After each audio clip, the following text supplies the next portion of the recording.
नमस्कार, जय हिंद, जय भारत।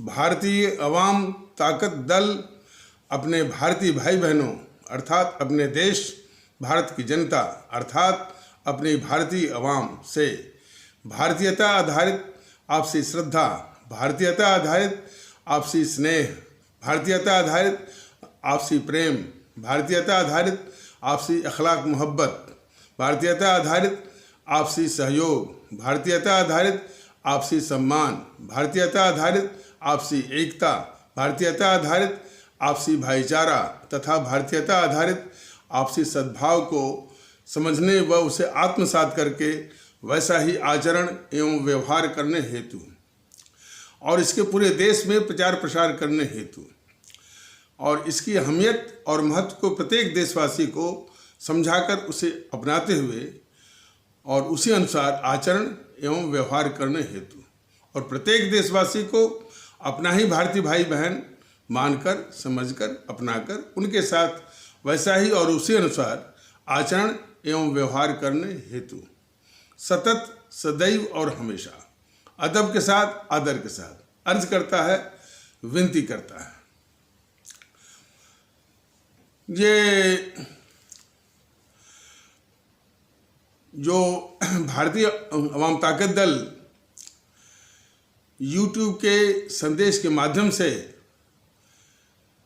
पूरे देश में भारतीयता के आधार पर एकता और भारतीयता के आधार पर ही सद्भाव, भाईचारा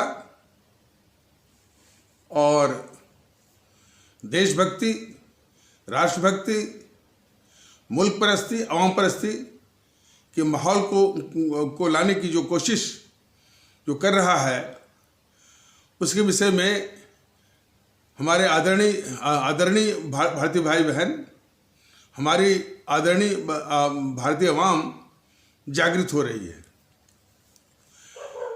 भारतीयता के आधार पर पूरे देश के लोग जो जागृत होने के लिए आगे आ रहे हैं, उससे जो इस भारतीय एकता को तोड़ते आए हैं और तोड़ने में बराबर लगे हुए हैं, वो उनको भय लग रहा है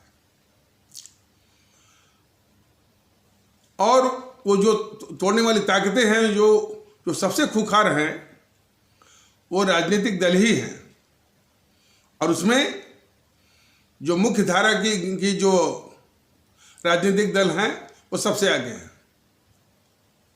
जैसे GNPC, गांधी नेहरू परिवार चांडाल चौकड़ी काकस, जिसको कि आप सभी लोग भ्रम से या भूल से या गलती से कांग्रेस कह रहे हैं या कहते चले आ रहे हैं, लेकिन उसको कांग्रेस कहना उचित नहीं है क्योंकि वह एक पारिवारिक कुनबा है, एक फैमिली कोटेरी है जो कि उस संगठन पर गंडुली मार करके उसको जकड़ी हुई है और पकड़ी हुई है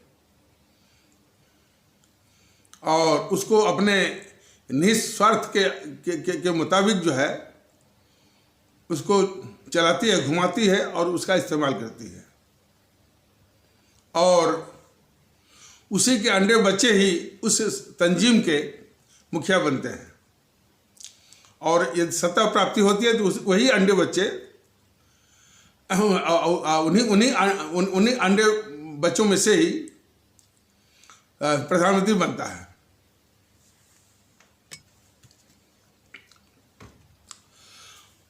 और वो कांग्रेस इसलिए नहीं है कि कांग्रेस तो तब थी जब किसी वक्त में पंजाब केसरी लाला लाजपत राय, राष्ट्रभक्त शिरोमणि नेताजी सुभाष चंद्र बोस, लोकमान्य बाल गंगाधर तिलक, M.A. अंसारी जैसे महान राष्ट्रवादी और देशभक्त नेता थे, तो वो कुछ मायनों में वो कांग्रेस थी। ये तो कांग्रेस है ही नहीं, ये एक पारिवारिक कुनबा है, बहुत ही खतरनाक देश का। इसीलिए भारतीय ताकत दल यह भी अर्ज करता है अपने आदरणीय भारतीय भाई बहनों से कि इसको कांग्रेस कहना छोड़ दीजिए, इसका जो सर्वथो उचित नाम होना चाहिए, उसी नाम से इसको जानिए, उसी नाम से संबोधित भी करिए और उसी नाम से इसको संदर्भित भी करिए। GNPC, गांधी नेहरू परिवार चांडाल चौकड़ी काकस,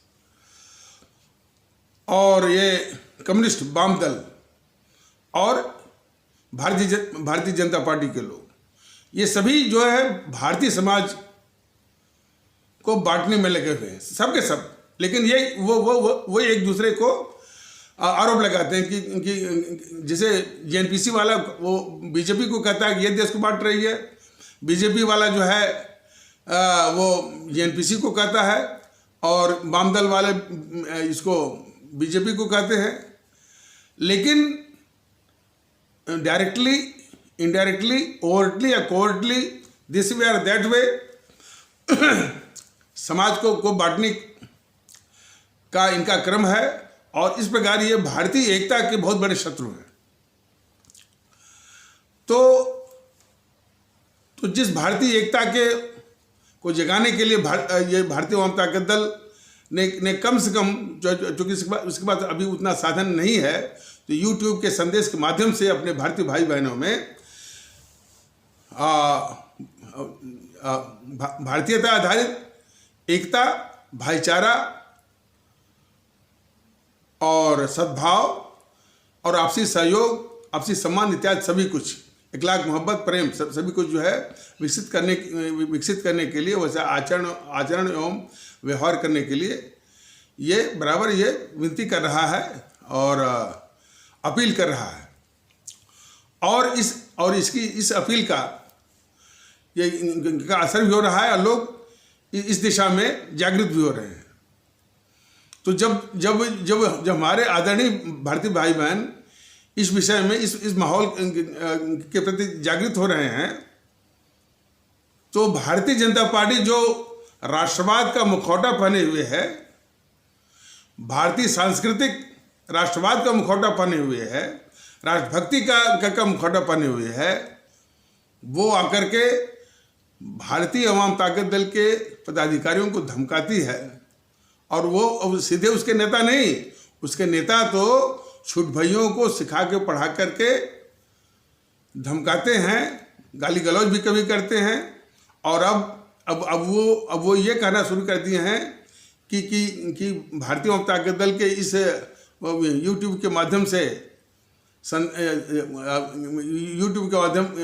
माध्यम से ये संदेश के द्वारा जो है वह मोदी जी के विषय में परसेप्शन, मोदी जी के विषय में परसेप्शन का बड़ा नुकसान हो रहा है। भारतीय अवाम ताकत दल, ये GNPC, वाम दल और इस प्रकार और जो हमारे इस भारतीय समाज के शत्रु हैं, और उसी प्रकार, और चूंकि इन शत्रुओं को पालने वाली ये भारतीय जनता पार्टी है, तो विशेष रूप से ये भारतीय जनता पार्टी को भारतीय अवाम ताकत दल कहना चाहता है कि परसेप्शन तो बहुत दूर की कौड़ी। भारतीय अवाम ताकत दल ये कह रहा है कि जनता को इस देश की जो आदरणीय हमारे जो भारतीय भाई बहन है, या आदरणीय भारतीय जो जनता है, आदरणीय जो भारतीय अवाम है, अब ऐसी खतरनाक ताकतों से वो निजात चाहती है, मुक्ति चाहती है। क्योंकि ये उन सफ़ेद अंग्रेजों से, जो सफ़ेद अंग्रेज जो है, जिनके ये शिष्य हैं, जिनकी औलादें हैं, जिनकी ये ब्रीड हैं, जो कि बहुत खतरनाक है वो इस देश के लिए, उनसे ये निजात पाना चाहती है।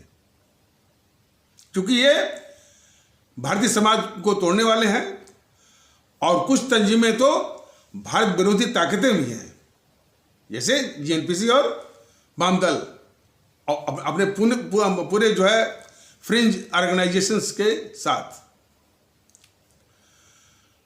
तो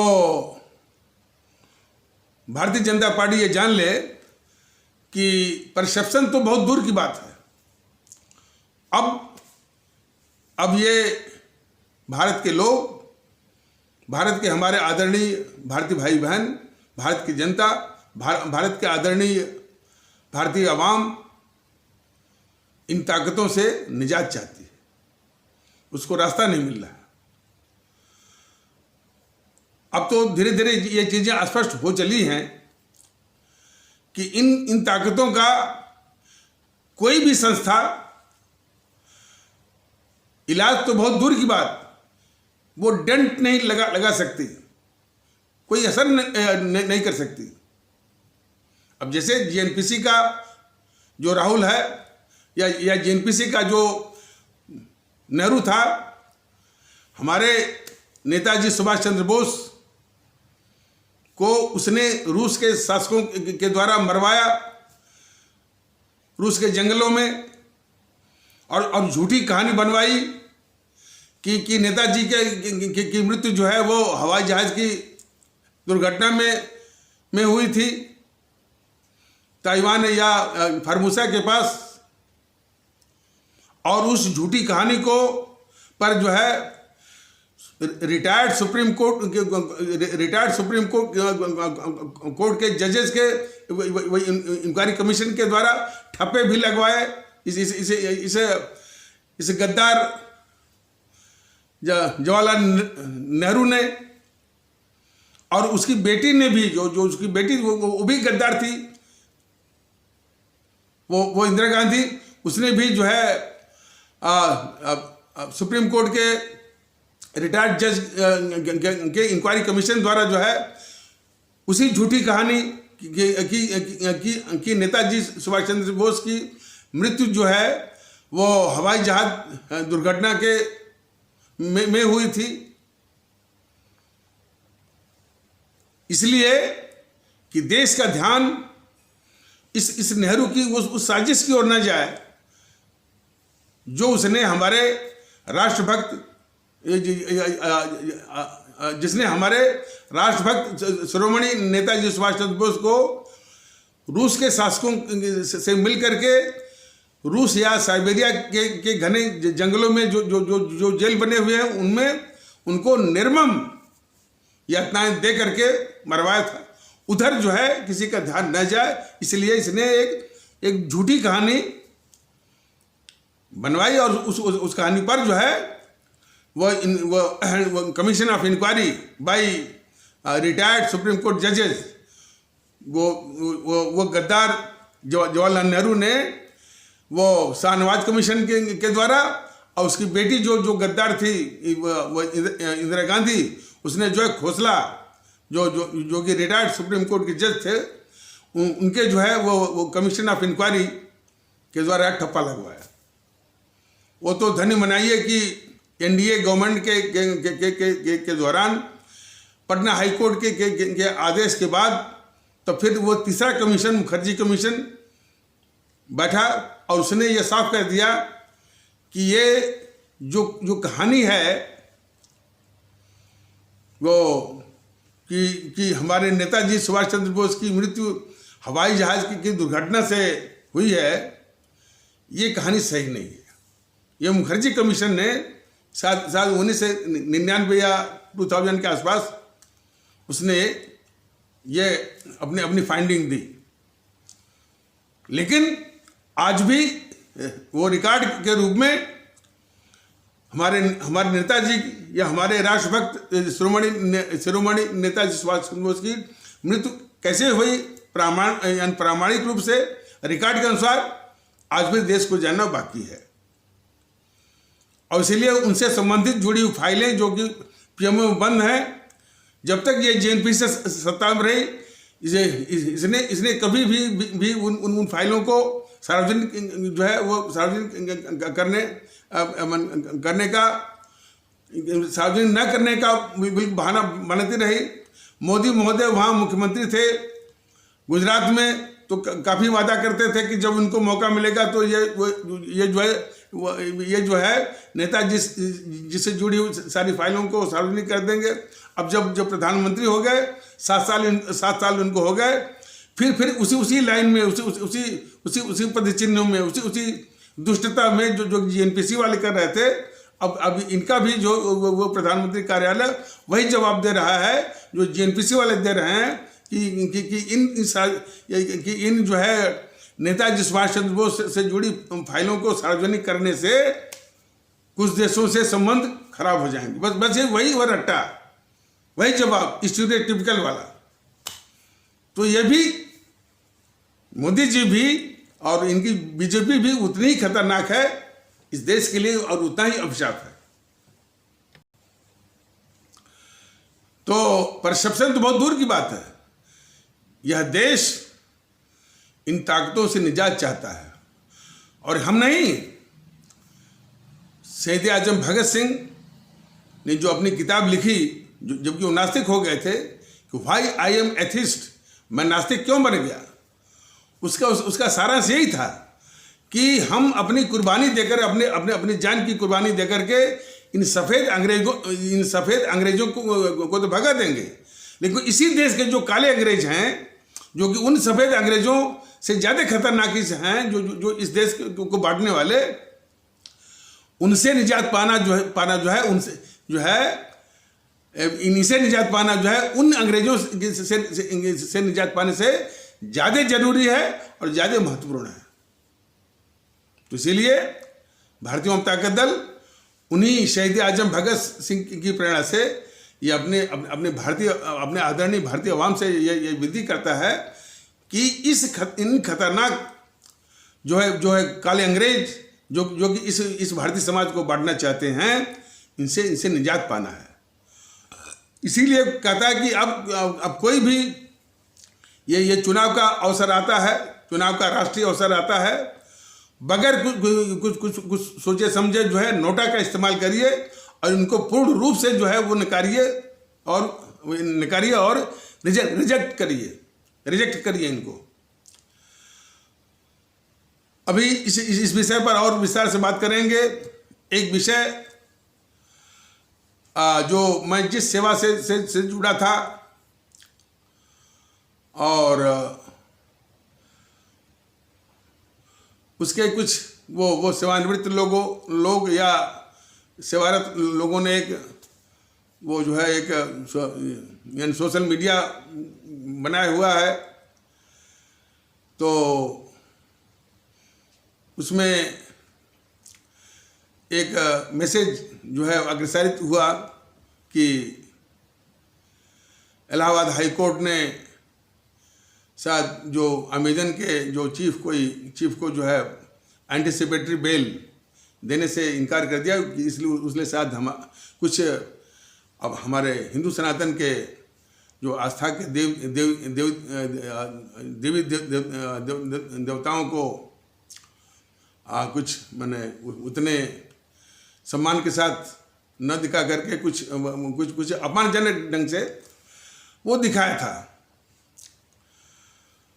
इस संबंध में यानी जो वातावरण हमारे, हम भी एक ब्यूरोक्रेटिक जो वातावरण है उसके छोटे से भाग के हम हिस्सा रहे थे। अब तो खैर अब तो वो सेवानिवृत्त हो गए। तो वो हमारा जो इकोसिस्टम था वो बड़े जो ब्यूरोक्रेटिक सिस्टम है, नौकरशाह है, उसी का एक छोटा सा भाग है। ब्यूरोक्रेसी नौकरशाही जो है जो जिससे आपकी लाल फीताशाही, रेड टेपिज्म एक बहुत बड़ा उसका अभिशाप है। उसके फितरत को कुछ अपवाद छोड़ दीजिए, कुछ अपवादों को छोड़कर जो उसका चरित्र है बहुत ही स्वार्थी, व्यक्तिगत स्वार्थी और देश से यानी देश से कोई मतलब नहीं है, और बहुत ही पाखंडी एक जमावड़ा है ब्यूरोक्रेटिक। लोग हम पर वो कर सकते हैं, लेकिन इनको पहचानने के लिए, इनकी फितरत को जानने के लिए आप सिर्फ जो है बाबा साहब अम्बेडकर की बातों को देश याद करे और हमारे स्वामी विवेकानंद की बातों को याद करें। स्वामी विवेकानंद ने कहा था, क्या कहा था? The only hope is from the masses, the only hope is from the masses, the light of this country is morally and physically dead. कहने मतलब यदि कोई अच्छी बात आपको समझानी है और समझनी है तो हमारे जो आम भारतीय भाई बहन हैं, जो गरीब भारतीय भाई बहन हैं, उनको समझाना भी आसान है और उनसे अच्छी बातें जो है मंथन के द्वारा और विचार विमर्श के द्वारा आना भी आसान है। लेकिन इस देश का जो इलाइट वर्ग है, एक इलाइट है, एक जो है फ्यूडल सामंत शाह और सम्रांत शाह। स्वामी विवेकानंद ने कहा था वह नैतिक रूप से मर चुका है। कब बोले थे वो? 1893, 1893 के आसपास। उसी का प्रतिरूप है हमारा ये ब्यूरोक्रेसी, कुछ अपवादों को छोड़ करके।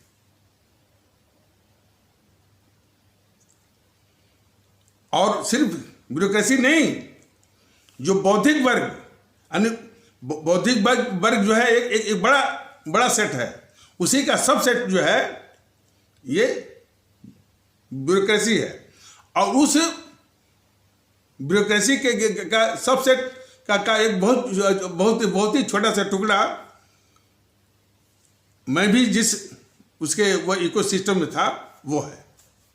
तो उसका मोटे जो चरित्र है, मैंने बताया कि जो इशारा हमारे स्वामी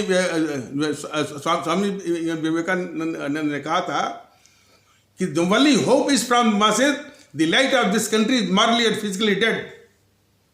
जो मॉरली बिल्कुल लगभग डेड है ये, और व्यक्तिगत स्वार्थ में बहुत ये होशियार है। तो ऐसा नहीं है कि इसको सुधारा नहीं जा सकता है, इसको बहुत जो है वो सुधारने की आवश्यकता है, ताकि यह देश, इसमें तो वो लायबिलिटी बना हुआ है, this liability is to be converted into an asset. Asset हो सकता है, लेकिन इसके लिए मैंने राइट फ्रॉम अपब्रिंगिंग, जब से वो बच्चा पैदा होता है, नैतिक शिक्षा, देशभक्ति, ऐसा और जो है हमारा जो तालीम का जो संसार है, जो क्वालिटी ऑफ एजुकेशन, आरक्षण विहीन तमाम बातें हैं। और उसमें जो ये यूपीएससी का जो पाखंड है, संघ लोक सेवा को, वो तो इस आग में और जो है और घी डाल रहा है। यूपीएससी ने क्या किया है, संघ लोक ने क्या किया है कि वो संघ लोक सेवा आयोग ने क्या किया है कि जो सिविल सेवा परीक्षा, सिविल सर्विसेज एग्जाम के मेंस में या मुख्य परीक्षा में जनरल स्टडीज, सामान्य अध्ययन में जो है एथिक्स का पेपर डाल दिया है, नैतिकता का एक पेपर डाल दिया है।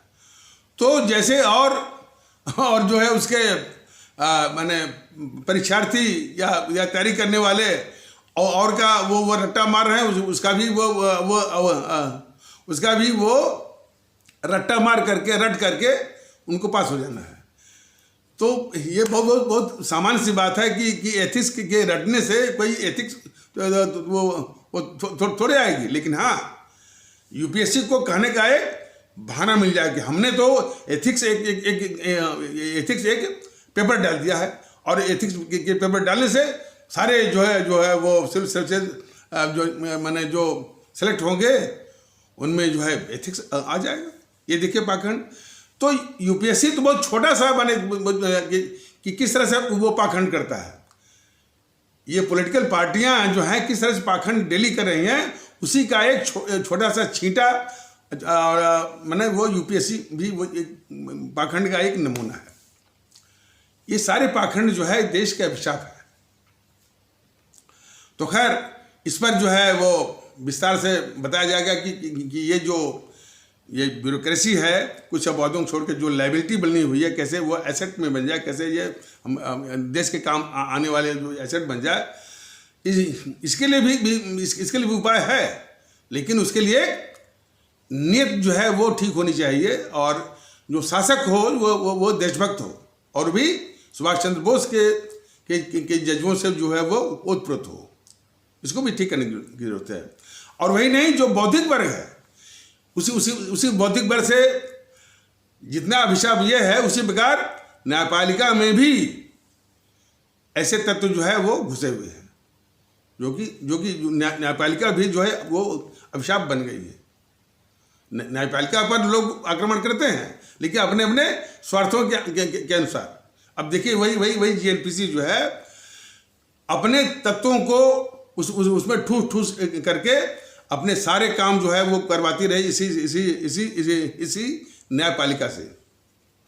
और आज जब उसका काम नहीं हुआ, तो वही जो वो कपिल सिब्बल जो है चीफ जस्टिस ऑफ इंडिया दीपक मिश्रा के खिलाफ जो है इम्पीचमेंट लेके गया।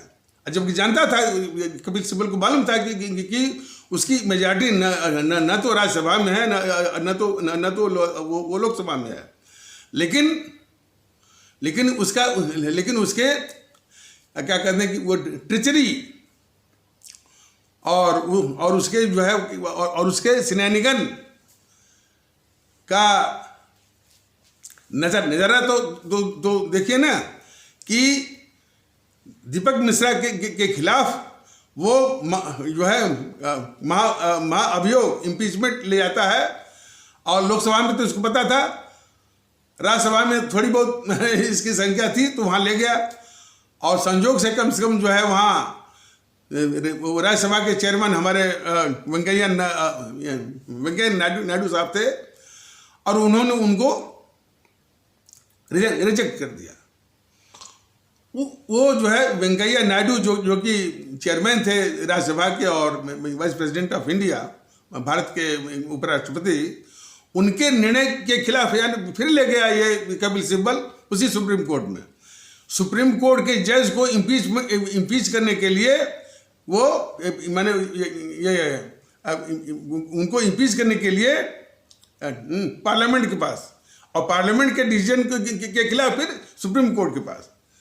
तो ये हमेशा जो है न्यायपालिका के दलाल रहे हैं सब जो है ये कपिल सिब्बल जैसे लोग।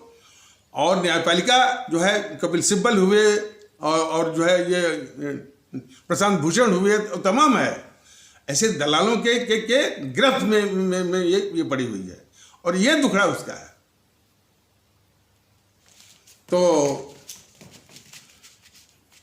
सवाल इस बात का है, लेकिन देश को चिंता हो तब ना। प्रश्न इसका है कि मैंने पहले कहा कि हमारे संविधान निर्माताओं ने डॉक्टर राजेंद्र प्रसाद, B.R. अम्बेडकर ऐसे लोगों ने बहुत चिंतन करके बहुत बढ़िया संविधान बनाया है देश के लिए। कुछ भी हो ठीक है। भारत विभाजन के समय वो गद्दार नेहरू के तांडव और जो है गद्दार जो है मोहनदास करमचंद गांधी के तांडव के आगे ये लोग नतमस्तक रहे, ये इनकी गलती थी। लेकिन फिर भी इनकी जो विद्वत्ता है, जो इनकी देशभक्ति है, वो अनुकरणीय है देश के लिए। और इन्होंने बहुत वो परिश्रम किया, परिश्रम करके ये भारत का संविधान बनाया। और उसी संविधान की उपज है हमारी संस्थाएं, कार्यपालिका है, विधायिका है, न्यायपालिका है। ये संस्थाएं जो हैं अति उत्तम है, बहुत बेहतरीन है। प्रॉब्लम बस इससे है कि इन सारी संस्थाओं में वो जो देश की दुश्मन जो है जीएनपीसी, गांधी नेहरू परिवार चाणक्य चौकड़ी ने अपने टाउट्स, अपने एजेंट जो है इसमें ठूस दिया है। प्रॉब्लम इससे है। तो दैट्स वाई, इसलिए इट नीड्स कंप्लीट क्लिनसिंग, सफाई की आवश्यकता है, और विथ कंप्लीट डिसइंफेक्टमेंट, यानी क्या कहते हैं उसको, उसकी हिंदी में लगी जैसे जैसे घर की सफाई करिए, एक तो सफाई करना है, और जो है कीड़े भी मर जाएं उसके, तो इसलिए जो है डिसइंफेक्टमेंट की भी आवश्यकता है। और संस्थाएं तो ठीक हैं। अब देखें ना कि जब उसी जेएनपीसी का स्वार्थ नहीं वो सध रहा था, तब वही गद्दार ये राहुल गांधी कर रहा है कि सुप्रीम कोर्ट को अडानी और अंबानी चला रहे हैं।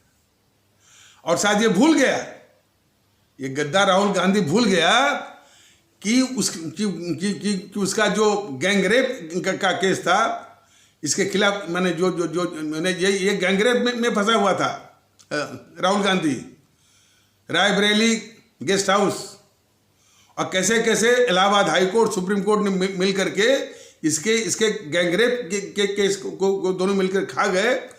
तब तो ठीक था। और आज जब उस जेएनपीसी की वो जो है स्वार्थ पूर्ति नहीं हो रही है, तो आक्रमण कर रहा है।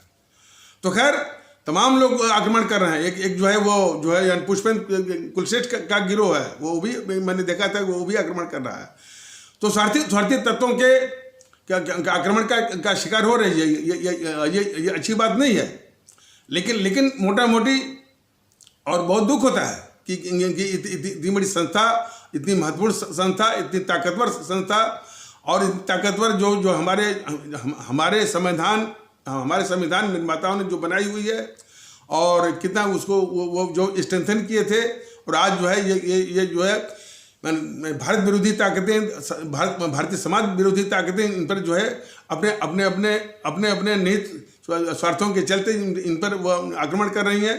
तो इस परिदृश्य को देख करके बहुत दुख होता है।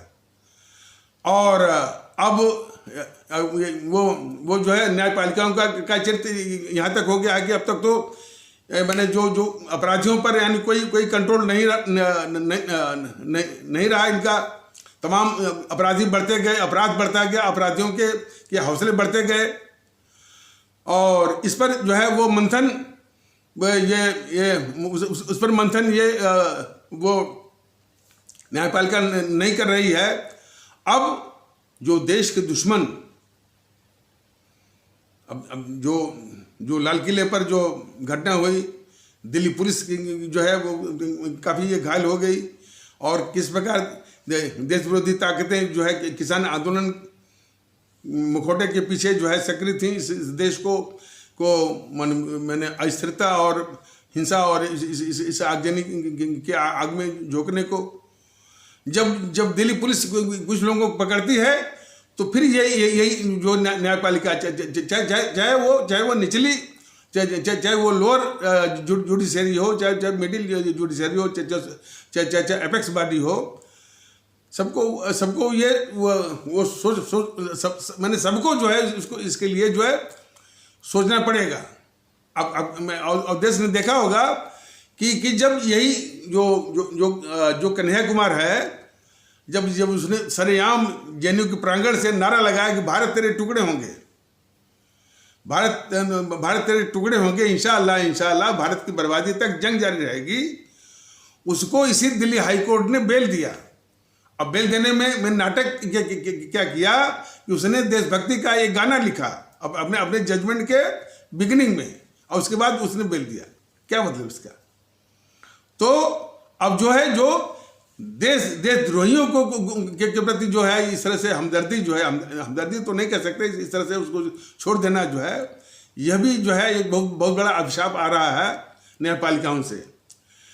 तो यह भी एक समस्या है। लेकिन फिर भी इस बात के लिए इस बात के लिए भारतीय जनता दल बहुत चिंतित है कि इस न्यायपालिका की प्रतिष्ठा को कैसे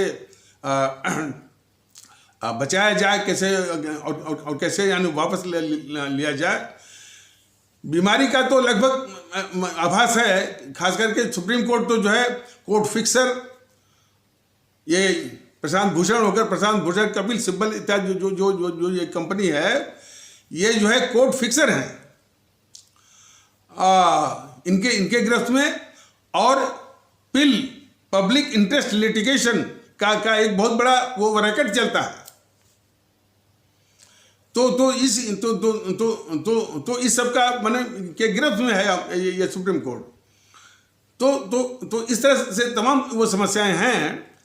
तो इन सारी समस्याओं का निराकरण माने संभव है, लेकिन वो वक्त लेगा। लेकिन बशर्ते भारतीय जनता दल के पास वो उपकरण है अपनी आदरणीय भारतीय मतदाता गण के आशीर्वाद से।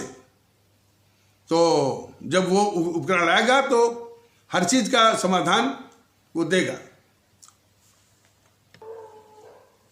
तो वही जो और बौद्धिक वर्ग विषय में से एक बार छूट जा रही है। हमारे अम्बेडकर साहब ने भी कहा था ये पूरा देश जान ले, बौद्धिक वर्ग भी जान ले और सभी संबंधित लोग भी जान ले कि बौद्धिक वर्ग विषय में अम्बेडकर जी का क्या नजरिया था। स्वामी विवेकानंद ने तो पहले ही था बोल दिया कि भाई जो कुछ भी उम्मीद है अच्छी बात का के विषय में, अच्छी बात का और जो है देश हित की बात का, लोक हित की बात का, वो विचार विमर्श करना हमारे जो गरीब भारतीय भाई बहन है, आम भारतीय भाई बहन से वही मुमकिन है, वही आसान है। जो ये पढ़ा लिखा तबका है जो कि अपने को बौद्धिक वर्ग कहता है, इंटेलेक्चुअल कहता है या इंटेलेक्चुअल कहता है, उसी में से कुछ इलाइट वर्ग है, कुछ जो है वो फ्यूडल लॉर्ड्स हैं, सामंतशाह हैं, और उसी में से कुछ जो पत्रकारों का समूह, कुछ मीडिया का समूह, कुछ जो है वो ब्यूरोक्रेसी तमाम हैं। तो इनसे उम्मीद मत करिए, क्यों कि ये नैतिक रूप से मर चुके हैं। ये चेतावनी थी हमारे स्वामी विवेकानंद की, और ये चेतावनी उन्होंने 1893 में दी हुई थी। कुछ इसी तरह की इशारा या चेतावनी जो है हमारे बाबा साहब अम्बेडकर ने भी दी हुई है। उन्होंने ये कहा है, लोग कहते हैं कि हमारा देश जो है वो विश्व गुरु रहा है, बड़े बड़े विद्वान रहे हैं। तो वो विद्वान अब रहे हो चाहे तब रहे हो, आज भी बड़े विद्वान है, आज भी बहुत पढ़ा, बहुत अध्ययन किया, सिविल सर्विसेज क्वालिफाई कर लिया, IAS बन गए, सेक्रेटरी बन गए। लेकिन देश की आवश्यकताओं के अनुसार वो कितनी उनकी उपयोगिता है, इसके विषय में बहुत सटीक जो है वो नज़ारा जो है वो प्रस्तुत करते हैं हमारे बाबा साहब अम्बेडकर। तो उनका ये कहना है कि हमारे देश में वक्त के किसी भी मोड़ पर विद्वानों की कोई कमी नहीं रही है। देखिए जरा ध्यान से आप सुनिएगा, वही कहते हैं कि हमारे देश में वक्त के किसी भी मोड़ पर विद्वानों की कमी नहीं रही है, और आज भी कमी नहीं है। लेकिन इन विद्वानों के साथ समस्या ये रही है कि कुछ अपवादों को छोड़कर जो जितना बड़ा विद्वान रहा है, बौद्धिक रूप से उतना ईमानदार नहीं रहा है। ये सबसे बड़ी कमी है। तो आज इंटेलेक्चुअल ऑनेस्टी, बौद्धिक ईमानदारी की बहुत बड़ी कमी है। इसके विषय में भारतीय जनता दल ने बताया था कि जैसे मान लीजिए गांव का एक जो कि पढ़ा लिखा नहीं है, उसको उतना ज्ञान नहीं है, वो यदि बौद्धिक रूप से उसकी ईमानदारी चली जाती है या बौद्धिक रूप से वो बेईमान हो जाता है, तो अधिक से अधिक यानी क्या नुकसान करेगा? वो एक गन्ने का पेड़ या उखाड़ लेगा, या मटर की फली वो तोड़ लेगा। लेकिन जो बहुत बड़ा विद्वान हो गया है, बहुत पढ़ लिख गया है, बहुत ज्ञान अर्जित कर लिया है, सिविल सेवा की परीक्षा उसने पास कर ली है, IAS बन गया है, सचिव बन गया है, और कैबिनेट सेक्रेटरी बन गया, जो भी बन गया है, जब उसकी नीयत खराब होती है तो हमारे देश के खजाने पर जो है अरबों खरबों का जो है वो चाकू चलाता है। ये है बौद्धिक बेईमानी का दुष्परिणाम। तो हमारा पूरा जो है बौद्धिक वर्ग, जिसका कि एक सबसेट है आपका ब्यूरोक्रेसी, और उसी ब्यूरोक्रेसी के एक बहुत छोटे से यानी इकोसिस्टम जो है वो मेरे संपर्क में भी कभी कभी आता है। तो ये सबके लिए है कि बौद्धिक बेईमानी का यानी बौद्धिक ईमानदारी का बहुत बड़ा अभाव है। ये चेतावनी किसने दी है? बाबा साहब अम्बेडकर ने। और बौद्धिक ईमानदारी लगाना बहुत जरूरी है। और बौद्धिक ईमानदारी जो है यूपीएससी के द्वारा जनरल स्टडीज में एथिक्स के पेपर डाल देने से नहीं आएगी। यूपीएससी भी जान ले, यह शुरू से शिक्षा में नैतिक शिक्षा, देशभक्ति की शिक्षा डालना, और फिर जो है वो मनोवैज्ञानिक क्या असर हुआ बच्चों में, ये बराबर देखना। और खास करके जो आईएएस में या सिविल सर्विस में तो ये बहुत जरूरी है कि उसमें नैतिक शिक्षा का कोई असर है कि नहीं है, देशभक्ति कुछ है कि नहीं है, हमारे जो जितने महापुरुष हैं उसके विषय में ज्ञान है कि नहीं है। इसका ज्ञान होने पर ही जो है वो सिविल सर्वेंट के दुनिया में उसको प्रवेश मिलना चाहिए। तो यह है, लेकिन सारी बातें जो है वो यूट्यूब के माध्यम से मुमकिन नहीं है। मोटा मोटी बाई एंड लार्ज इसको बताया गया है। तो इसके प्रति जो है वो इसलिए ये जो बौद्धिक वर्ग का जो इकोसिस्टम है उसका मोटा मोटी यही डीएनए है, यही फितरत है। और इसलिए यह एसेट बनने के बजाय बहुत बड़ी लायबिलिटी हो गया है। कुछ नमूने और सुन लीजिए। वो उसी में एक मैसेज आया कि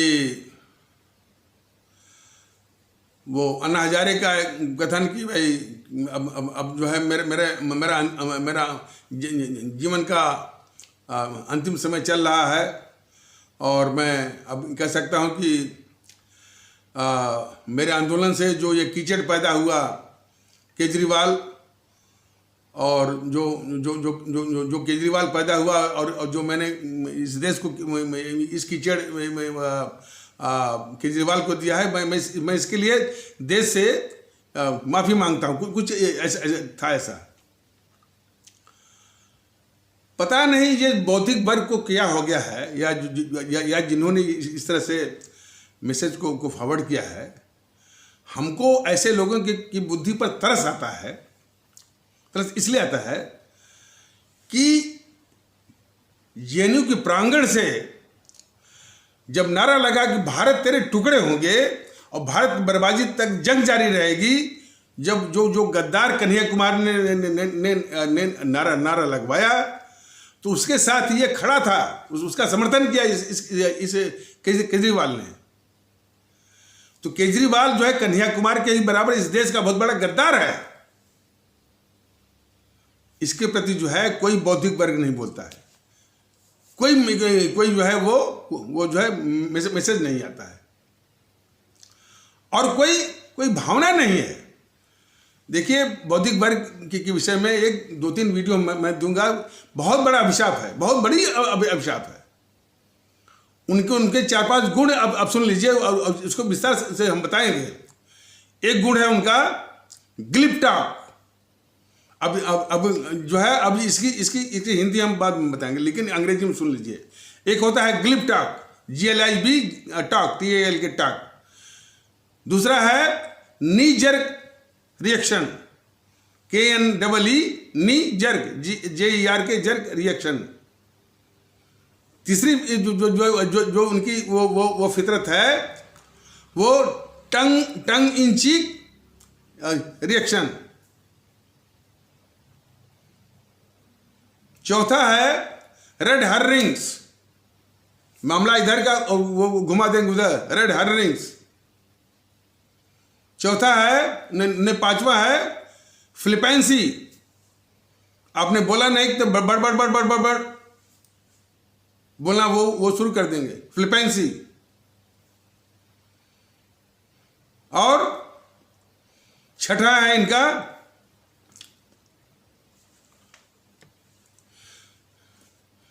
किसी भी बात को इन ए वेरी वेरी कंडिसेंडिंग मैनर, क्योंकि हम आपसे ऊंचे हैं, कंडिसेंडिंग मैनर। और सातवां है कि ये सारी बातों के साधन विथ कंप्लीट नॉन चैलेंज, कोई भावना ही नहीं, कुछ भी बोले, जज्बा उसके साथ जज्बा तो होता ही नहीं है। ये सारे अवगुणों से ओतप्रोत होते हैं ब्यूरोक्रेट के लोग, ये लोग, ये समझे इस बात को। तो उस गद्दार कन्हैया कुमार का समर्थन किया था ये गद्दार केजरीवाल। भारतीय जनता दल पूछना चाहता है ऐसे बौद्धिक वर्ग से, जब वो गद्दार साबित हो रहा है तो ये अन्ना हजारे के कीचड़ का क्या मतलब है?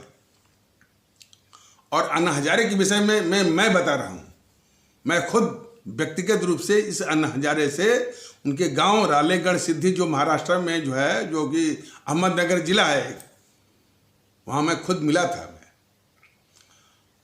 उसको विस्तार से मैं नहीं बता रहा हूँ।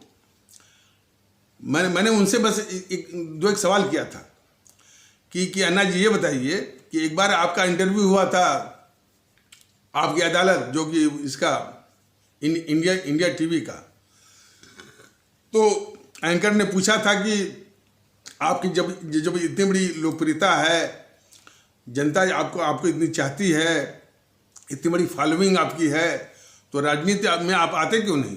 तो आपने बोला था कि नहीं, राजनीति तो कीचड़ है, उसमें ढेला फेंकेंगे तो कीचड़ अपने ऊपर आएगा। हमने पूछा कि जनाब, जिस लोकपाल बिल के लिए ज्वाइंट ड्राफ्ट की बात आप कर रहे हैं, वो जो है ये कानून बन भी गया, लोकपाल बिल आप कहते हैं ना, वो उसी कीचड़ को ही वो प्राप्त होगा। लोकपाल बिल का कानून बन भी गया तो वो उसी कीचड़ को ही प्राप्त होगा, और उस कीचड़ के पास जो है लोकपाल की तरह जो है हजारों कानून है उसके पास। वो सारे कानून को अपने निहित स्वार्थ के अनुसार जो है वो उसको किस तरह से उसको तोड़ते हैं, कंट्राइव करते हैं, बेंड करते हैं, ये जग जाहिर है। तो समाधान कभी भी कानून में नहीं है, समाधान है कि पब्लिक को तैयार करिए कि इन ताकतों को बिल्कुल नाश करें। तो इसके लिए वो जो अन्ना महोदय हिल गए, और उनके आंदोलन का असर क्या हुआ कि इसके पहले तो खामोश थे जेएनपीसी वाले, अन्ना हजारे के आंदोलन के बाद ये कहना शुरू कर दिए वो प्रत्येक जो है जेएनपीसी का, हम भ्रष्टाचार के खिलाफ लड़ रहे हैं। मतलब कोई जेएनपीसी वाले भ्रष्टाचार भी करते थे और सामने बोलते थे कि हम जो है वो भ्रष्टाचार के खिलाफ लड़ रहे हैं। ये सबसे ये केजरीवाल तो गद्दार है भी और भ्रष्ट भी है, और कहता है कि हम जो है वो भ्रष्टाचार के खिलाफ लड़ रहे हैं। हर एक कोई, जितने भी भ्रष्ट किस्म के मंत्री हैं, नेता हैं, उनकी दो बात है, वो भ्रष्ट भी हैं, भ्रष्टाचार करते भी हैं, और जो है इस प्रकार से एक पब्लिक पोजिशनिंग करते हैं कि हम जो है वो भ्रष्टाचार के खिलाफ लड़ रहे हैं। उन्होंने एक और जो है और शील्ड जो प्रदान कर दिया इन डकैतों और चोरों को, जेएनपीसी वालों को, अन्ना हजारे के लोग। और इतनी भी अकल उनको नहीं वो अन्ना हजारे को कि वो किससे कह रहे थे। हमने सवाल पूछा था कि आप इन्हीं से कह रहे हैं कि भी जो है वो लोकपाल बिल बनाओ, और ये तो वैसे ही हुआ कि और इन्होंने ही देश को लूटा है, और इन्हीं से कह रहे हैं कि यानी तुम जो है वो लोकपाल बिल बनाओ। बनाएंगे कभी, और बनाएंगे भी तो उस कानून में इतने लूपहोल्स होंगे, इतने एक्सप्लॉइटेबल पॉइंट्स होंगे कि वो किसी काम का नहीं होगा वो।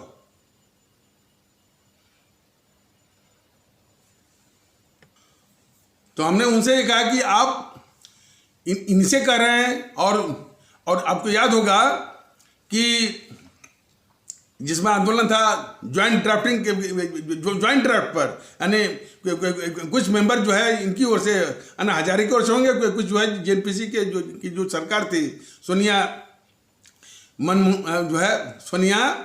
मनमोहन वाली जो सरकार थी, या जिसको आप जो है वो यूपीए की सरकार कहते हैं, तो उसकी ओर से कुछ वो रहेंगे मेंबर ड्राफ्टिंग कमेटी के।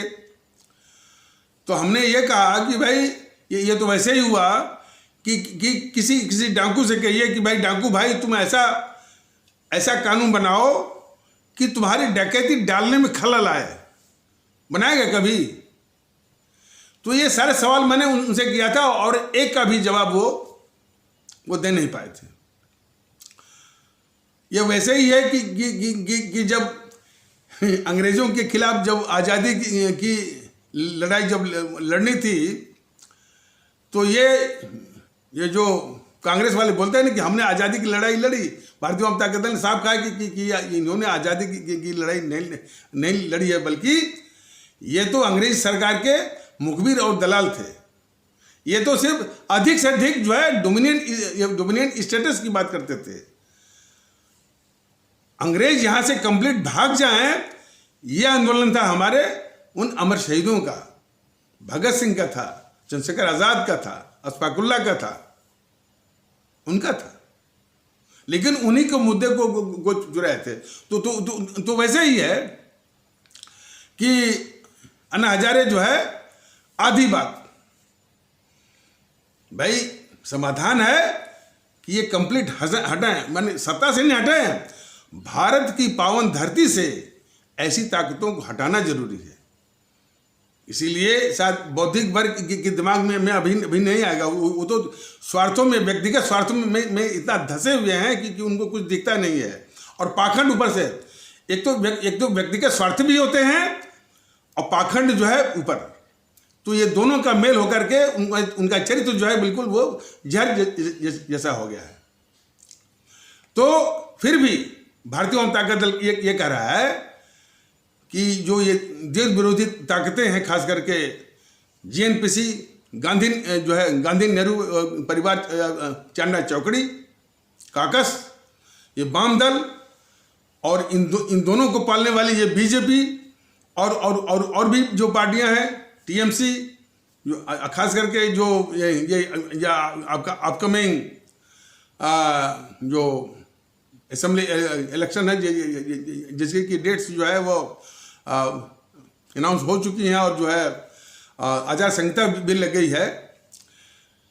तो वहाँ के भारतीय भाई बहन, वहाँ के जो है मतदातागण, भारतीय भाई बहन से भारतीय जनता दल की विनती है, प्रार्थना है कि इन भारतीय समाज विरोधी, भारत विरोधी ताकतों से निजात पाने की जो दूसरे आज़ादी की जंग के लिए इनसे के लिए जो है वो मन बनाइए, और इस जो है जो चुनावी अवसर को, राष्ट्रीय अवसर है जो चुनाव का, इसको समझते हुए नोटा के जरिए इनको फिलहाल जो है पस्त करिए, शिकस्त दीजिए, नस्ल में नाबूद करने की दिशा में एक कदम बढ़ाइए।